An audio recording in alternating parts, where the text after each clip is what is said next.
பூர்வ ஜென்மாவில் ஏற்படக்கூடிய தோஷத்துக்கு பேரு பிரம்மஹத்தின்னு சொல்லுவோம்.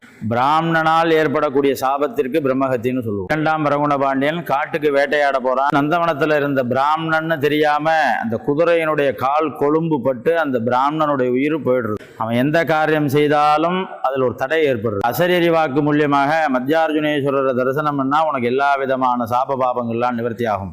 தரிசனம் பண்ணி முடிஞ்ச உடனே இந்த வழியா திரும்பி போக வேண்டாம், மேற்கு வாசல் வழியா போயிடு, உனக்கு எல்லா விதமான தோஷமும் நிவர்த்தி ஆகிடும். இவ்வாலயத்தில் தினந்தோறும் காலை 8 மணி முதல் 11 மணியிலான இந்த பிரம்மகத்தி தோஷ பரிகாரமானது நிகழ்கிறது. சுவாமியை பார்த்தோம்னாலே எல்லா விதமான சாபங்கள் பாபங்கள் எல்லாம் நிவர்த்தி ஆகும். இந்த கோவிலில் 7 பிராகாரங்கள் இருக்கு, 11 ராஜகோபுரங்கள் இருக்கு, 27 தீர்த்தங்கள் இருக்கு, 27 நட்சத்திர லிங்கம். எப்படிப்பட்ட தோஷமாக இருந்தாலும் இந்த ஆலயத்திற்கு ஒரு முறை தரிசனம் செய்து